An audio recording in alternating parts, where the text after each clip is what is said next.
반갑습니다. 오늘 함께 나눌 말씀은 출애굽기 23장 20절부터 33절까지 말씀입니다.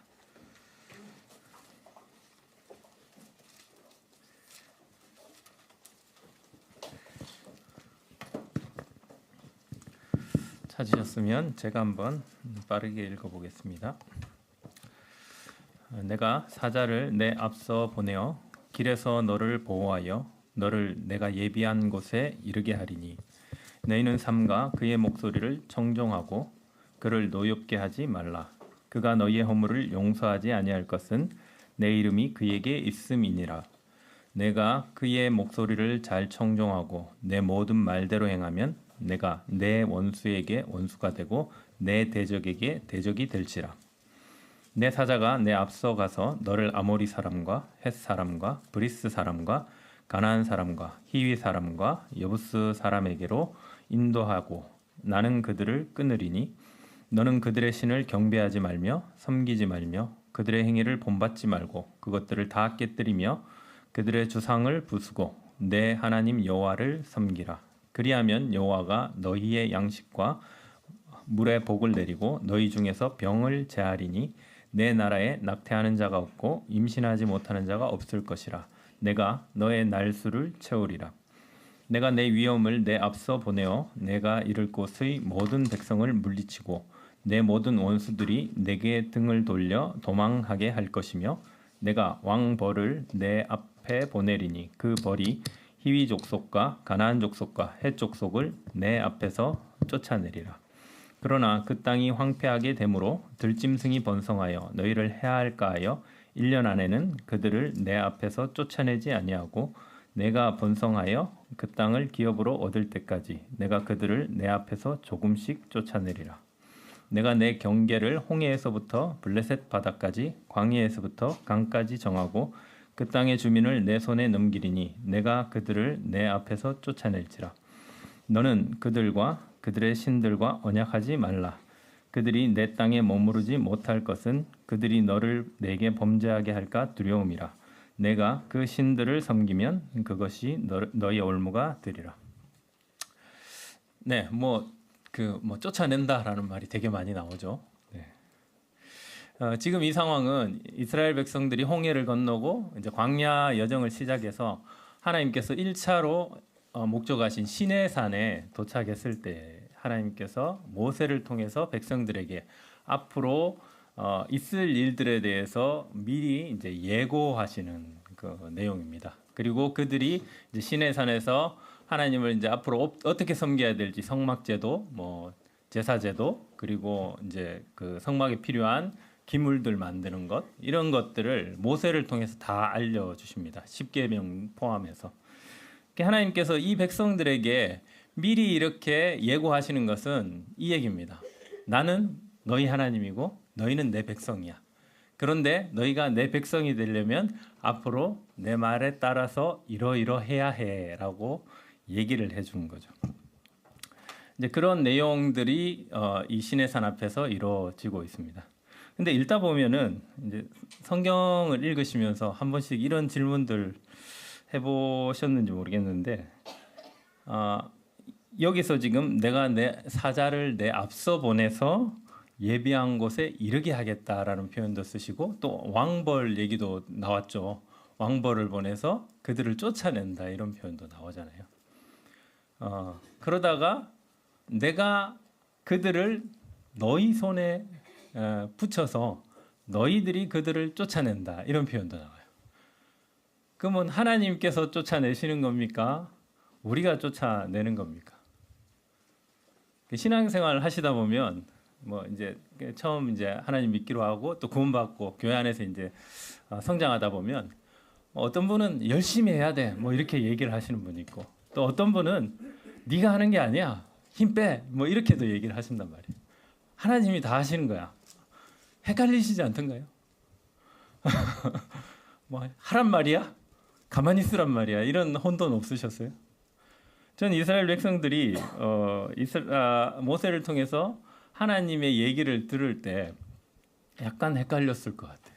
어떤 데서는 하나님께서 다 쫓아내실 것 같이 얘기하시다가 같은 한 문장으로 쭉 이제 얘기하시는 중에 니들이 쫓아내야 돼 이렇게 얘기를 하신 것 같은 뉘앙스도 느껴진다는 거죠. 하나님이 하시는 거예요? 우리가 하는 거예요? 이게 이제 많은 그 혼란들을 주는 모습들을 나타납니다. 그래서 그거 가지고 심지어 이제 같이 교제하다가 뭐 이제 다툼이 있기도 하고 또 역사 속에서도 이렇게 교회사를 살펴보면 그 하나님의 주권과 인간의 책임이라는 부분에서 이렇게 서로 강조점을 어디에 두느냐에 따라서 논쟁이 되기도 하는 문제가 많이 나와요.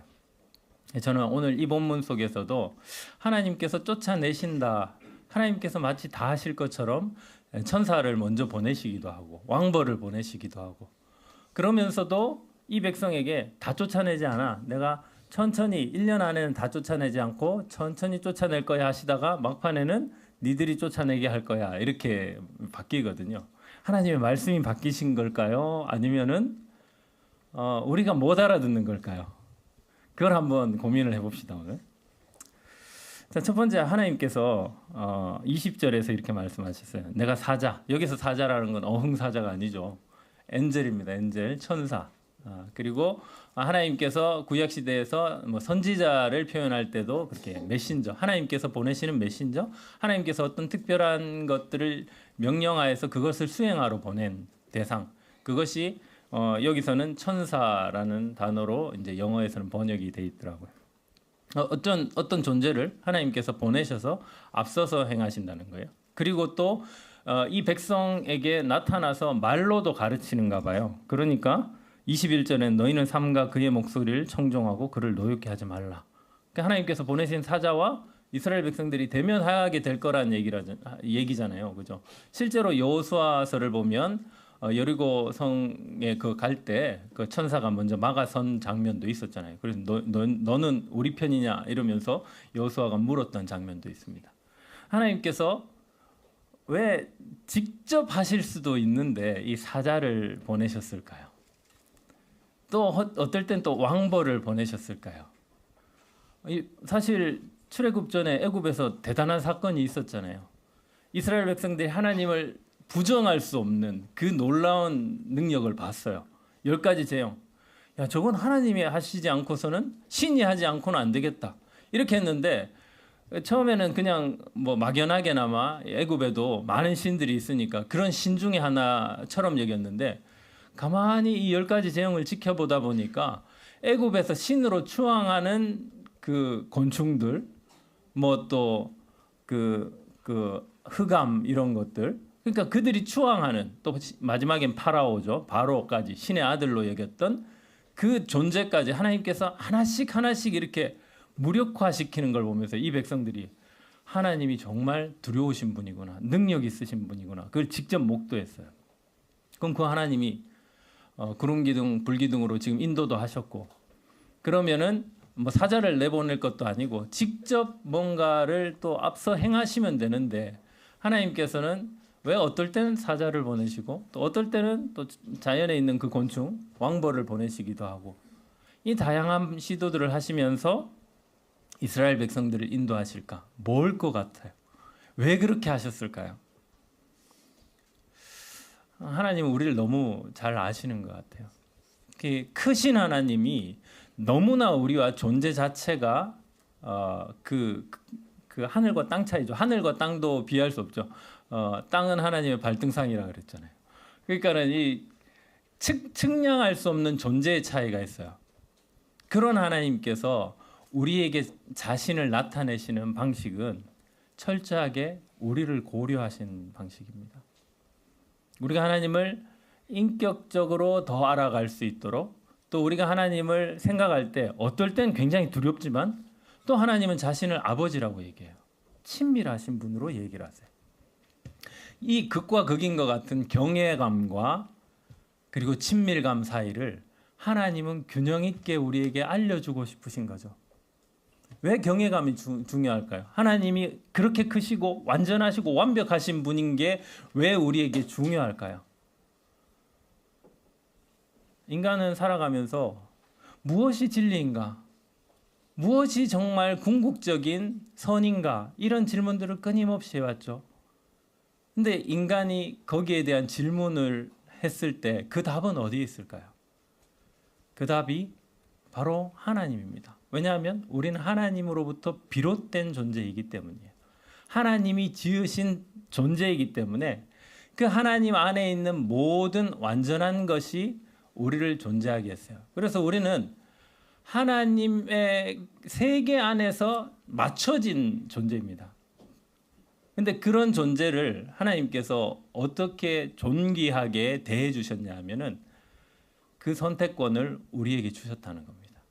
나를 너희가 섬길래? 아니면 너희가 스스로의 생각하는 하나님 반대 방향이죠. 내가 생각하는 선대로 살아갈래. 그게 바로 선악과이죠. 하나님께서 우리에게 그런 기회를 주신 겁니다. 인격체로 우리를 대하셨기 때문이에요. 근데 인간은 하나님을 거역하고 떠나왔어요. 그러니까 하나님을 떠난 것은 하나님이라는 기준, 하나님이라는 완전한 그 하나님 안에 있는 속성들에 대해서 내가 의문을 제기하는 거죠. 하나님 틀린 것 같아. 그럼 내가 스스로 그걸 찾을 거야 라고 생각하고 내가 생각하는 기준, 선을 찾아서 가는 겁니다. 근데 그게 어떤 결과를 낳았나요? 우리를 죽음으로 이끄는 길입니다. 왜 그러냐 하면 물고기가 물이 싫어 하고 물 밖으로 뛰어나가면 죽음인 것 같이 우리는 하나님 안에 살아갈 수밖에 없는 존재인데 그 하나님을 벗어나서 살겠다 하면 죽음의 길로 가는 것밖에 되지 않아요. 그래서 하나님은 우리가 궁극적으로 찾아야 될 진리이신 분이고 완전하신 속성, 우리가 사랑을 배우려면 어디로 가야 된다? 하나님 안에서 사랑을 찾아야 돼요.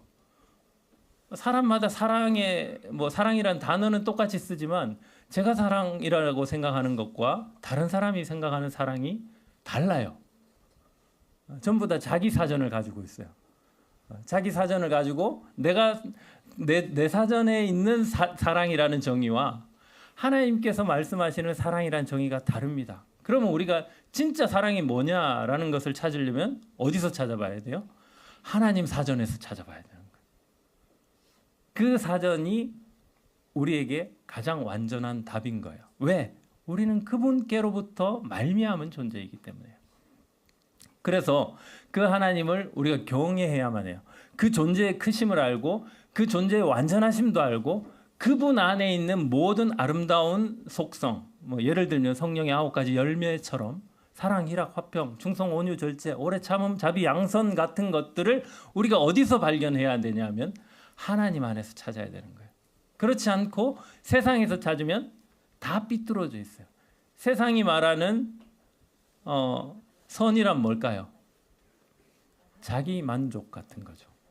그래서 지금은 상대주의가 판을 칩니다. 진리라는 게 없어요. 너도 옳고 나도 옳을 수 있어. 네가 옳으면 된 거야 라고 얘기를 해요. 그럼 누가 신이에요? 내가 신인 거죠. 하나님을 떠난 우리가 지금 만들어내는 세상과 사전적인 정의, 선은 하나님으로부터 그렇게 멀어져 있는 상태입니다. 그러므로 우리는 하나님을 알아야 돼요. 그 하나님을 향한 경외감이 있어야 돼요. 그 존재의 크심을 알 때 그것은 하나님이 영광을 받으시고 싶어 하셔서 안달나신 분이라서 너희들은 나를 사랑해야 돼. 나만 섬겨야 돼. 이렇게 얘기하시는 게 아니에요. 왜 우리 보고 자신을 사랑하라 하시는 줄 아세요? 우리가 하나님을 사랑하지 않고 다른 걸 사랑하는 순간 우리에게 죽음이기 때문입니다. 그래서 우리는 하나님께로 나아갈 때만 온전한 것들을 발견할 수가 있어요. 그래서 그렇게 하나님을 알려주고 싶은데 우리와 하나님 사이의 존재의 크기가 너무 달라요. 그러니까 우리의 눈높이에 맞춰서 하나님께서 자신을 우리에게 알려주는 방식이 사자, 왕벌, 다양한 어떤 사건. 그렇지만은 정말 궁극적으로 하나님을 우리에게 완전하게 우리의 눈높이에서 맞춰서 보여주실 수 있는 방법을 하나님은 처음부터 계획하셨어요. 그게 뭐죠? 예수 그리스도입니다. 하나님을 우리에게 보여주신 분. 우리 사람의 눈으로 봤을 때 우리가 완전하게 참된 생명으로 진리 가운데 살아갈 수 있는 방법이 뭘까를 질문했을 때 그 답이 어디 있다고요? 예수 그리스도입니다. 예수 그리스도를 볼 때 우리는 인간으로서 우리가 살아가야 될 가장 바른 모형을 보게 되는 거예요. 우리의 롤 모델인 거죠.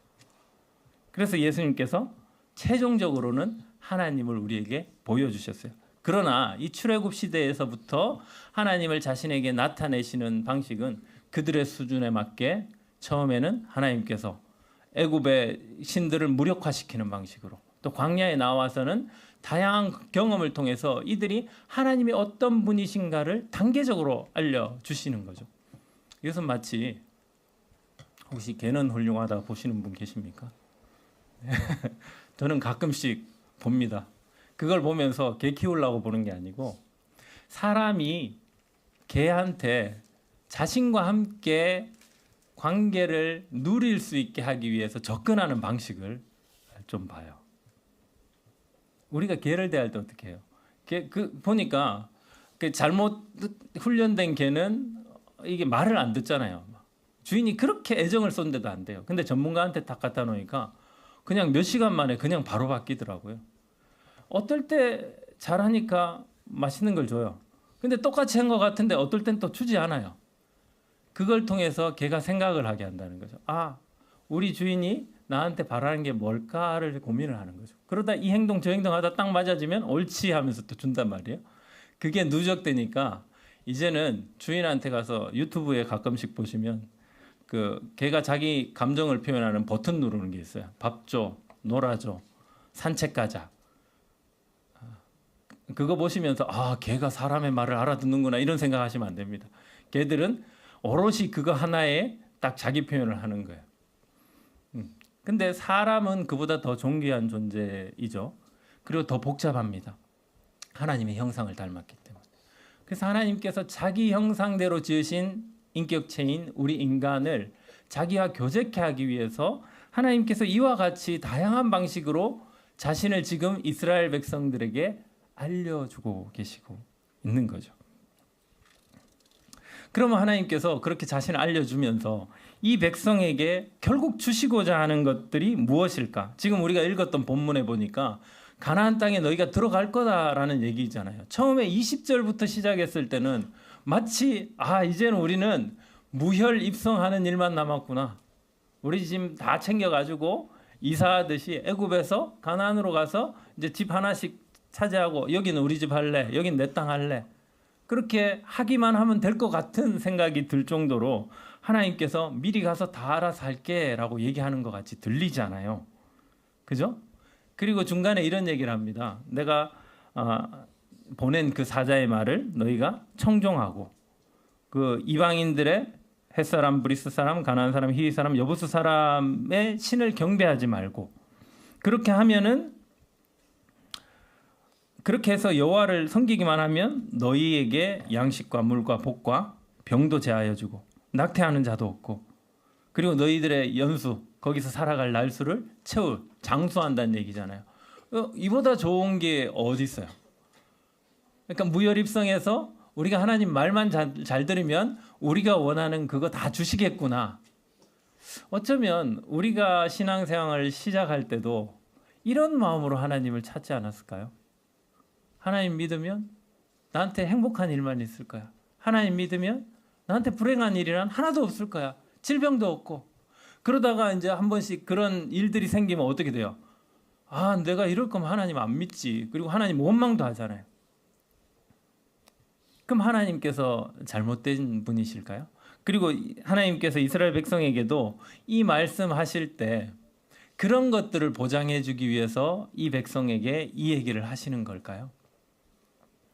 하나님은 아까도 말씀드렸지만 우리의 수준과 우리의 눈높이를 잘 아시는 분이신 것 같아요. 사실은 이것들이 주가 아닙니다. 근데 이것은 마치 어떤 역할을 하냐면 아이가 부모님이 시키는 그것을 하기 싫어할 때 네가 그걸 하면 엄마가 맛있는 이거를 너한테 줄 거야 이러면서 상을 보장을 하죠.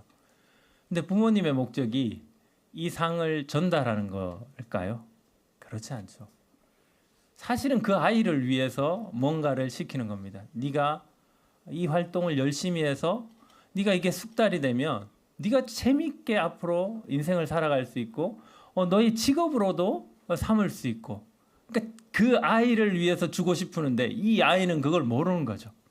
그러니까 1단계 사탕 줄게 이렇게 시작을 하시는 겁니다. 하나님도 우리를 그렇게 양육해 가시는 거죠. 이 백성이 그 수준에 맞게는 그걸 얻고 싶어서 찾아가지만 하나님께서 자기를 우리에게 계속 알려주시고 보여주시면서 결국은 우리를 완전한 성숙된 자녀답게 자라가는 데까지 인도하시고 싶어 하시는 겁니다.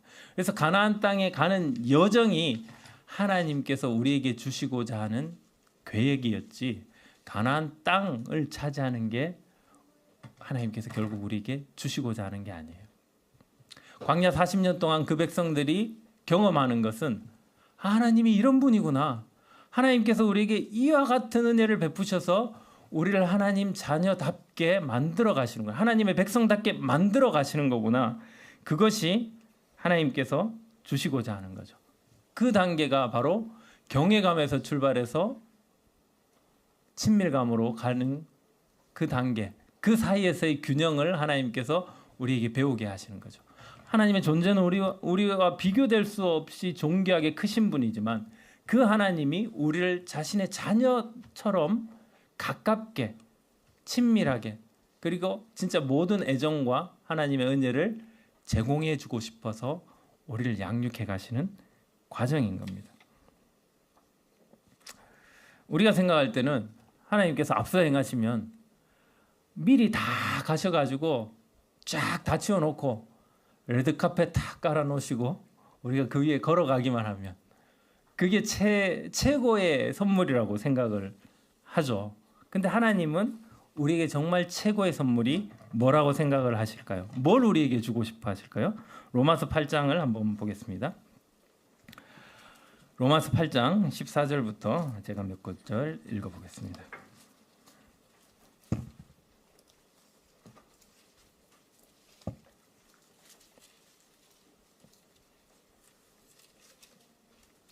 (14절) 무릇 하나님의 영으로 인도함을 받는 사람은 곧 하나님의 아들이라.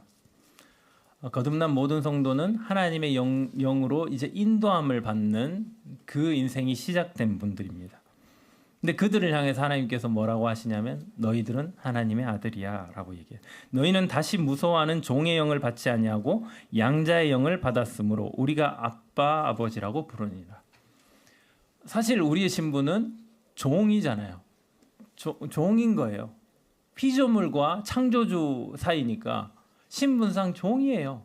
그런데 이 주인이 우리를 어떻게 신분을 바꿔놓으셨냐면 양자를 삼으셨다는 거예요. 아들을 만들어 버리셨다는 거예요. 그러니까 신분이 급상승됐죠. 우리가.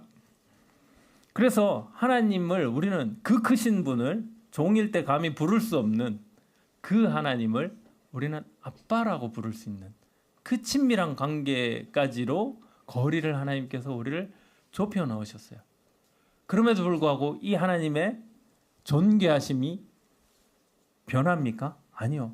여전히 존귀하시고 크신 분이에요. 그래서 우리는 이 하나님을 바라볼 때 친밀하게 아빠, 아버지라고 부르지만 그 높으신 하나님으로서 또 우리는 마주하게 되는 거예요. 이게 그 하나님과의 우리의 사이에서 있는 경외감과 친밀함의 균형입니다. 그 상태인 거죠. 우리가 아빠, 아버지라고 친밀하다고 하나님을 함부로 대하고 소홀히 대하면 될까요? 아니요. 그거는 하나님을 향한 경외감을 잃은 거죠.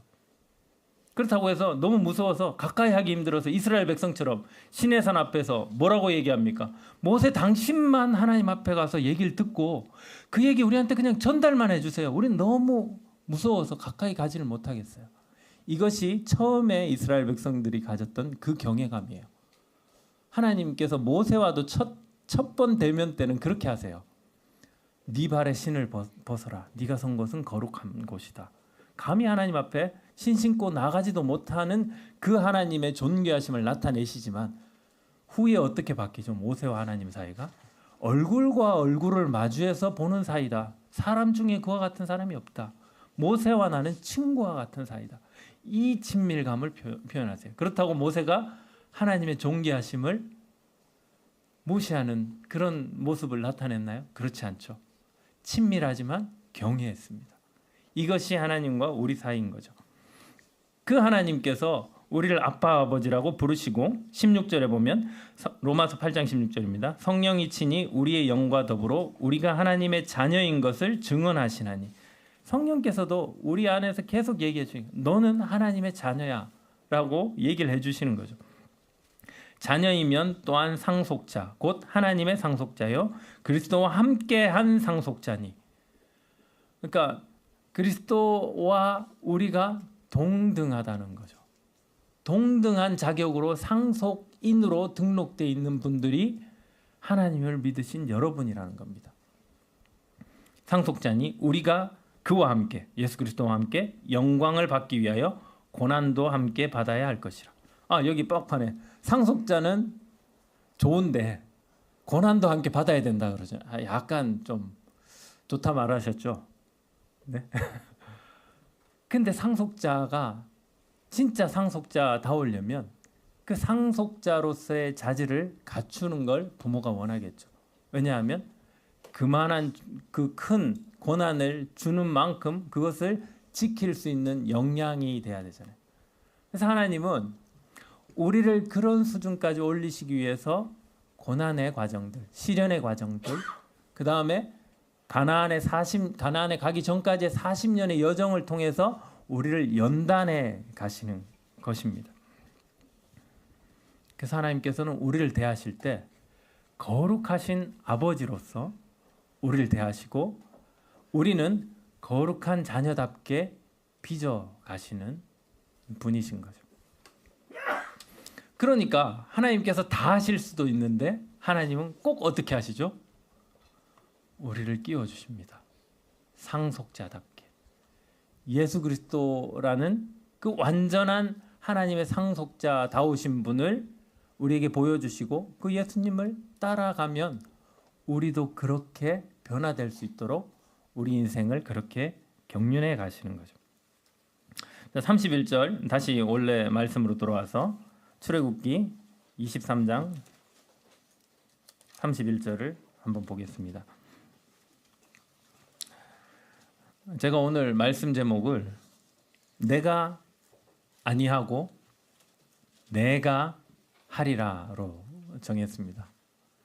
하나님께서 내가 하겠다라고 하셨는데 뒤로 가시면서 내가 안 하고 내가 쫓아내지 않고 니들이 쫓아낼 거야로 말이 싹 달라지셨어요. 근데 처음에 의도하신 게 그겁니다.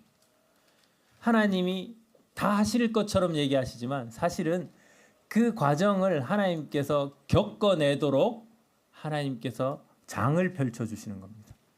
그리고 우리는 그 장을 통해서 하나님께서 우리를 통해서 이루게 하시고자 하는 그 일들을 우리가 직접 하게 하세요. 우리가 하게 하시는 하나님이죠. 31절 내가 내 경계를 홍해에서부터 블레셋 바다까지 광야에서부터 강까지 정하고 그 땅의 주민을 내 손에 넘기리니 내가 그들을 내 앞에서 쫓아낼지라. 여기에 우리 신앙의 비밀들이 다 숨어 있어요. 왜 내가 구원받고 났는데도 여전히 죄가 나를 괴롭힙니까? 나는 이제 하나님 안에서 살아가고 싶은데 나는 너무너무 죄에 대해서 넘어져요. 어떨 때는 무감각해 하기도 해요. 근데 이렇게 사는 게 아니라는 건 맞는 것 같아요. 근데 잘 안 돼요. 그런 고뇌와 고충이 있죠. 로마서 7장에서 말하듯이 내 육신에 선한 것이 거하지 않은데 내 원함은 하나님의 말씀을 지키고 싶은데 내 행함은 그렇지 못한 내 모습, 그것 때문에 오호라 나는 공고한 자로다 라는 탄식들이 쏟아져 나오잖아요. 왜 그럴까요? 하나님께서 다 쫓아내시지 않고 남겨두세요. 왜? 우리가 직접 그걸 해볼 수 있도록 하시는 거죠.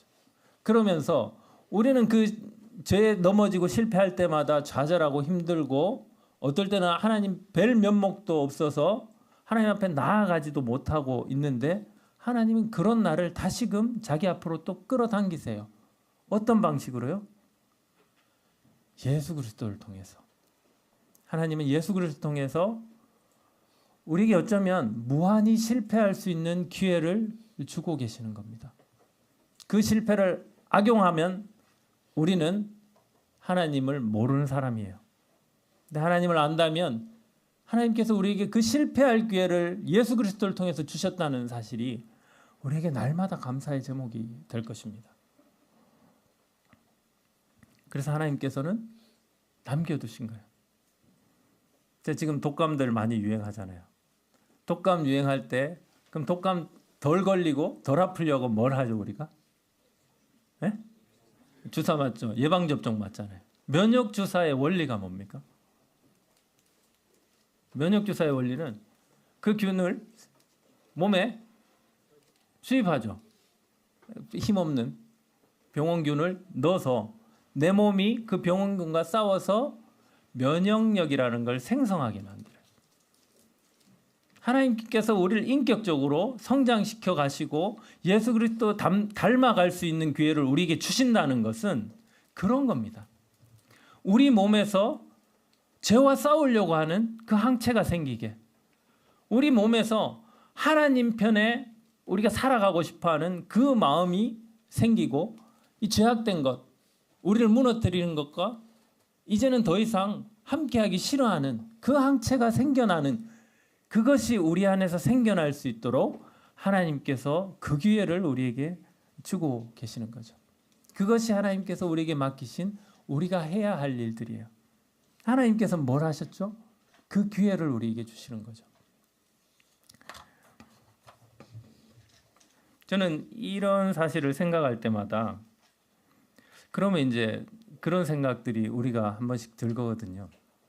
그럼 열심히 하는 게 더 잘하는 건지, 아니면 하나님 앞에서 하나님이 하시도록 가만히 있는 게 잘하는 걸지, 무엇이 더 잘하는 걸까요?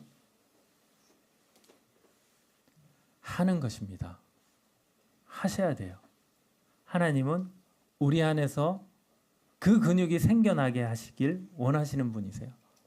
그리고 우리에게 그것이 영광이 된다고 얘기를 하세요. 우리가 주님 앞에 섰을 때에 우리의 상급이란 것이 그런 것입니다.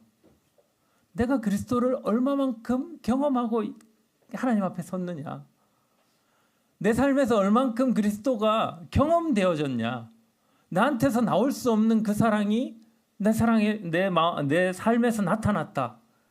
그것이 주님 앞에 갔을 때 칭찬받을 일이에요. 마태복음 25장을 함께 펴보시겠습니다.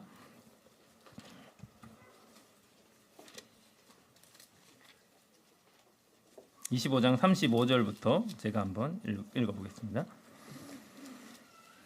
내가 줄일 때에 너희가 먹을 것을 주었고, 목마를 때에 마시게 하였고, 나그네 되었을 때에 영접하였고, 헐벗었을 때에 옷을 입혔고, 병들었을 때에 돌보았고, 옥에 갇혔을 때에 와서 보았느니라.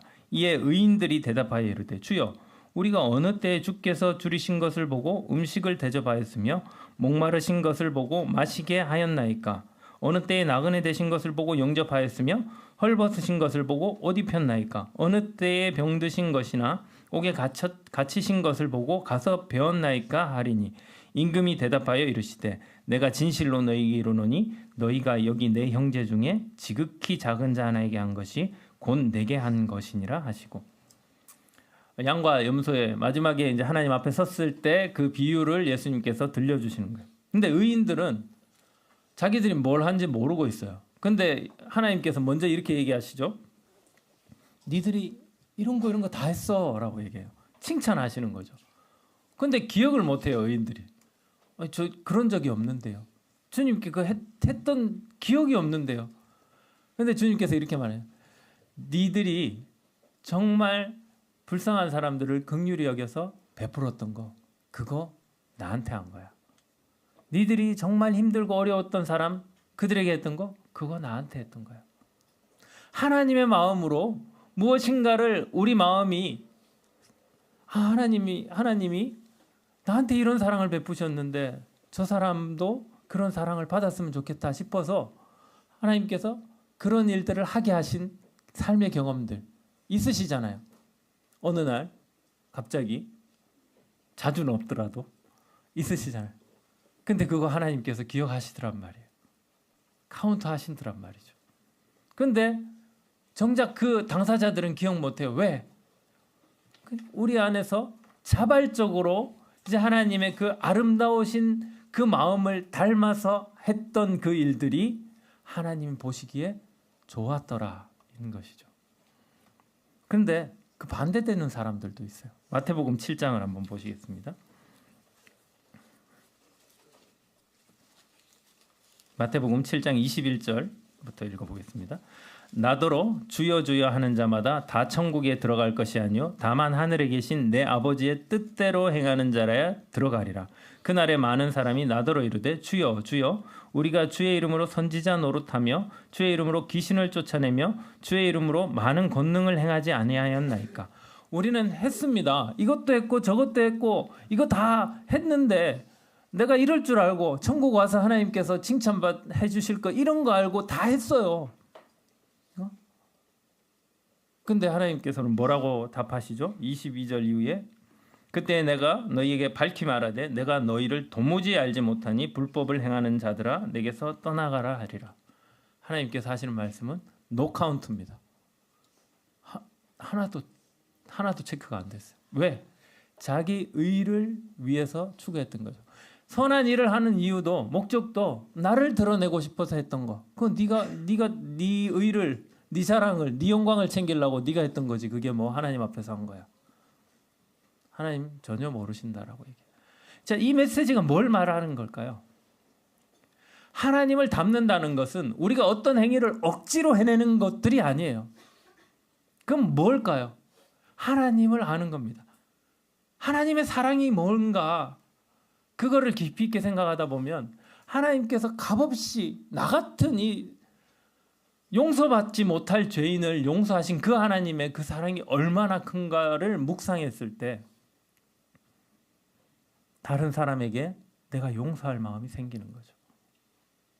나는 저 사람보다 더 용서받지 못할 짓을 했는데 하나님께서 그런 나를 받아주셨다. 그 사랑에 감동되어서 그 하나님에 젖어서 그 예수님이 어떠한 분인지를 점점 알아가니 그 하나님의 자녀답게 닮아가는 모습이 삶에 나타나지더라. 하나님을 사랑하는 그 사랑의 마음이 우리 삶에서 자연스럽게 나타나지는 거죠. 저는 이 본문을 읽으면서 오늘날 우리에게 예수 그리스도를 통해서 우리가 하나님 앞에 살아가는 우리에게 하나님께서 다시 선악과 앞에 우리를 세우신다고 느꼈어요.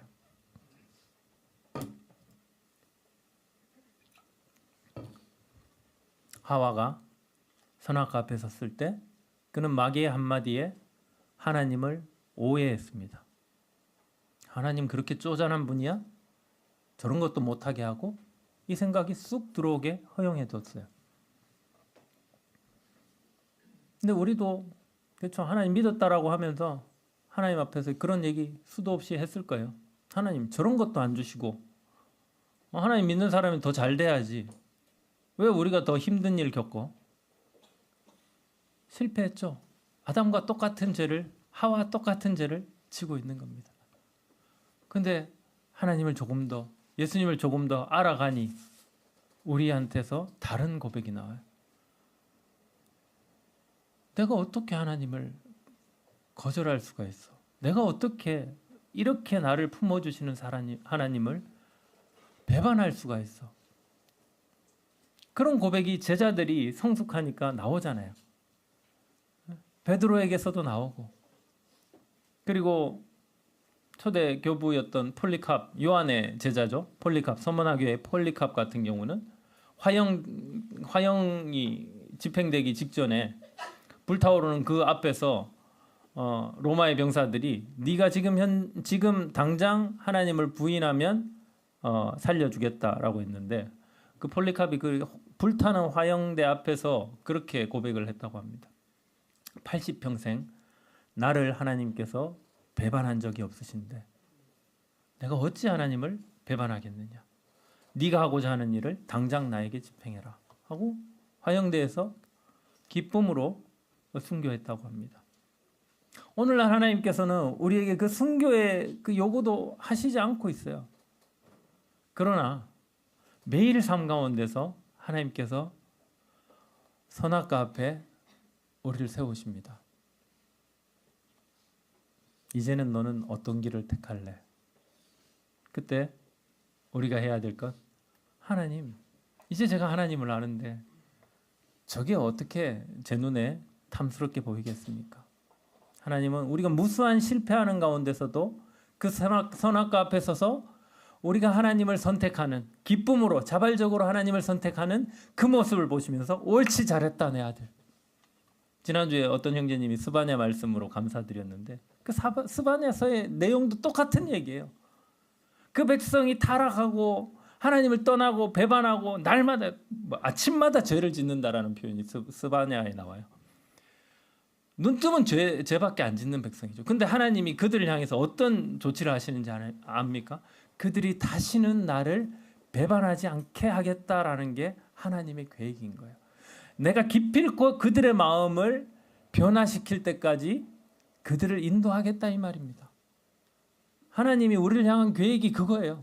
우리 마음이 정말 하나님을 사랑할 때까지 무한한 사랑과 기회를 베푸실 작정을 하셨어요. 예수 그리스도 안에서. 그러니 그 하나님께서 우리에게 그런 기회, 하나님을 사랑할 기회를 주실 때 여러분들이 하나님께서 다 하시겠지 하고 가만히 있는 게 하나님께서 원하시는 마음일까요?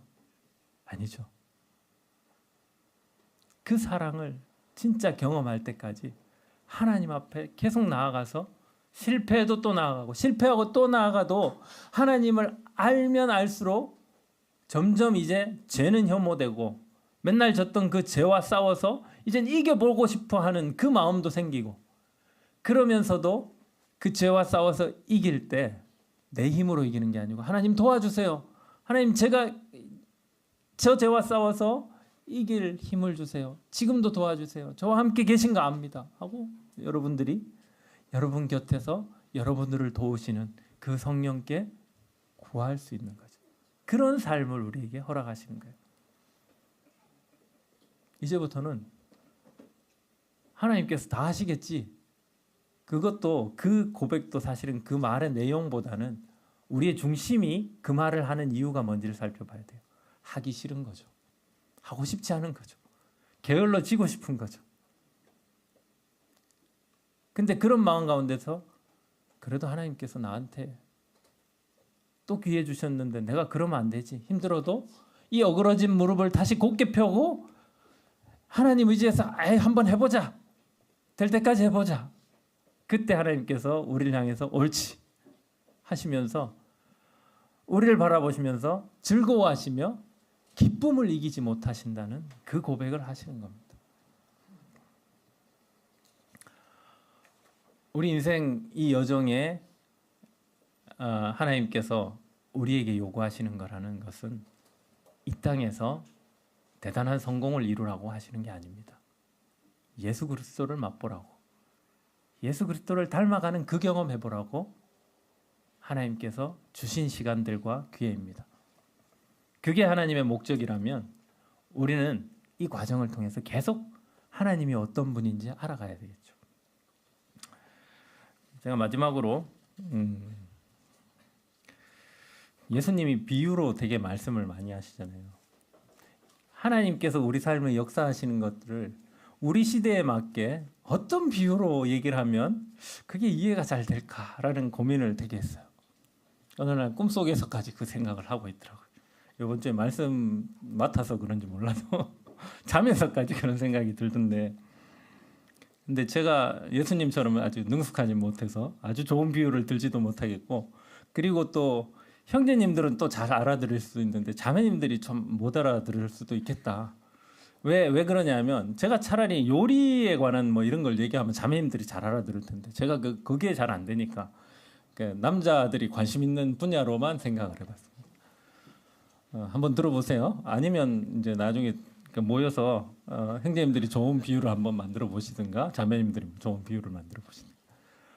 좋은 엔진이 하나 개발이 됐다고 칩시다. 요새는 전기차가 많아서 모터가 많지만 내연기관 휘발유로 가는 좋은 엔진을 개발했어요. 이 엔진이 성능이 너무 좋은 거예요. 너무 좋게 만들었어요. 만든 사람이 대단한 기술자라 가지고 명장이라 가지고 아주 흠없는 완전한 엔진 모델을 하나 개발을 했습니다. 이 엔진을 가동을 시키죠. 연료를 주입을 합니다. 휘발유를 넣어서 떼면은 잘 떼요. 잘 가고. 그런데 이게 한참 돌렸더니 그 뛰어난 엔진이 연기가 막 나고 근데 열이 막 나고 불이 날 것 같이 달아오르는 거예요. 뭐 때문일까요? 그 뛰어난 엔진이 왜 그렇게 됐을까요? 에? 기름 휘발유 넣었어요. 휘발유도 고급 휘발유 넣었어요. 제가 한방에 형제님들이 이해되도록 하겠습니다. 엔진 오일을 넣지 않았습니다. 불스 원샷 말고 그건 연료 첨가제. 네. 좀 아는 척하려고 그랬는데 그죠? 엔진 오일을 안 넣고 그 최고 성능의 엔진을 돌리게 되면 어떤 문제가 생기죠? 연료를 넣었잖아요. 휘발유라는 연료를 넣었잖아요. 근데 그 휘발유는 에너지를 내기 위한 연소에 타서 에너지를 내야 될 거고 엔진 오일이 하는 역할은 뭐죠? 네, 엔진을 보호하기 위한 거죠. 연료를 태워서 에너지를 내게 하기 위해서 엔진을 돌리지만 그 엔진에 엔진 오일이 빠진 채로 돌리면 그 엔진은 돌리는 만큼 손상이 됩니다. 엔진 오일이 뭘 것 같아요? 제가 얘기하는 비유에서. 그것이 성령이신 거죠. 네, 안 와닿죠? 네. 저 그 생각이 들었어요. 성령이 우리 안에 계셔서 우리를 늘 보호하고 계셔야 된다는 거죠. 근데 돌아가는 건 엔진이에요. 지 혼자 하는 것 같죠? 근데 그렇지 않다는 거죠. 우린 최고 성능의 하나님의 형상으로 지어진 엔진과 같은 거예요. 엔진은 인격이 없네 이런 얘기 하지 마시고 그냥 비유입니다. 비유. 그런데 그 엔진 오일이 들어가니까 어떻게 돼요? 원활하게 돌아가는 거예요. 건강하게 돌릴 때마다 그 차를 움직이기에 충분하고 안전한 에너지를 낼 수 있는 그 엔진이 되는 거죠. 엔진 오일이 있었을 때. 근데 우리는 그렇게 생각하는데 엔진 오일 빼고 내 힘으로 돌릴래 엔진을. 그리고 연료를 자기를 존재케 하는 그 근거라고 생각을 하는 거죠. 근데 우리는 연료를 뭐라고 생각할 수 있을까요? 그 연료는 하나님께서 이 땅에서 우리에게 하나님을 경험하라고 주신 그 재료들이고 도구일 뿐인데 그 돈이, 그 건강이, 그 명예가, 그 재산이, 그 모든 것들이 나를 지키는, 나를 보호하는 원동력이라고 착각하고 돌리고 있는 거예요. 아닙니다. 엔진을 지켜주는 것은 엔진 오일이었던 거죠. 우리를 보호하고 우리를 지키고 우리가 이 땅의 삶을 살아가면서 하나님께서 우리라는 엔진이 돌아가면서 제대로 된 그 경험과 그 엔진의 그 역할을 다하게 하시기 위해서는 항상 함께 하시면서 우리를 보호하시면서 우리가 운행되게 하시는 겁니다. 그렇게 했을 때 그것은 하나님과 우리 사이에 완전한 하모니를 이루죠. 그것이 성경에서 말하는 어쩌면 하나님과의 연합된 삶이 아닐까요? 요까지는 하나님이 하셨고 요까지는 내가 했는데 그거 분류하려고 애쓰지 마세요. 그건 어떤 형제님이 얘기했는데 신비의 영역이라는 거예요. 그것까지 분류해내서 어떻게 얘기하는 게 우리의 몫이 아니라는 겁니다. 신명기에서 말씀하듯이 우리에게 감추어진 것은 하나님의 영역이고 우리에게 보여주신 이 말씀이 그러하니 나는 이 말씀을 통해서 하나님을 충분히 경험하고 배워가면서 이 하나님께서 우리를 인도해 가실 내 삶을 통해서 만들어내실 그 아름다움이 뭘까를 기대하면서 하나님과 연합된 그 삶의 경험을 해나가시면 됩니다. 하나님께서 원하셨던 것도 그거라는 거죠. 어떤 영화에 이런 장면이 나온답니다. 어떤 분이 이렇게 그 법원에서 자기 고백을 했대요. 프랭크 대 하나님이라는 영화에 나오는 내용입니다. 그분이 자기는 기도응답을 다 받았다라고 얘기했는데 공감이 되시는지 한번 들어보세요. 제가 힘을 달라고 기도했더니 하나님은 저를 강하게 만들 어려움을 주셨습니다. 제가 하나님께 지혜를 구했더니 하나님은 해결해야 될 문제들을 주셨습니다. 제가 하나님께 용기를 구했더니 하나님은 제가 극복해야 할 위험을 주셨습니다. 제가 하나님께 사랑을 구했더니 하나님은 도움이 필요한 사람을 보내주셨습니다. 제 기도들은 응답받았습니다. 하나님께서 우리에게 믿음이라는 씨앗을 심어주셨고 그 믿음이 자라가고 성장해 갈 수 있도록 날마다 우리에게 물을 주시고 보호하고 계십니다. 우리가 할 것은 그 하나님의 은혜 아래서 싹을 틔우는 거죠. 그 모든 것들을 하나님께서 이런 방식으로 해나가신다는 거죠. 기도하시고 마치겠습니다. 아버지 하나님 감사합니다.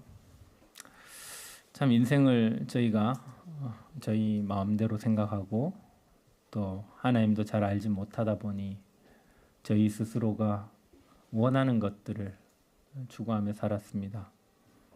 그러나 저희가 원하는 것들이 결코 저희를 온전하게 만들어주지 못하고 오히려 저희를 망가뜨리고 멸망으로 인도하는 것임을 삶을 통해서 많이 경험하게 되었습니다. 저희를 하나님 앞으로 불러주시고 하나님을 알려주셔서 너무 감사합니다. 그 하나님을 이 땅에 살면서 더 알길 소원합니다. 그러함으로 저희가 이 땅에서 그 하나님의 선하심을 맛보고 또 하나님의 모든 아름다움을 저희 마음에서도 경험하고 저희가 기쁨으로 그 하나님을 닮아가는 삶의 여정을 살아가길 원합니다. 그때까지 저희를 붙들고 계신 그 하나님을 의지합니다. 감사드리며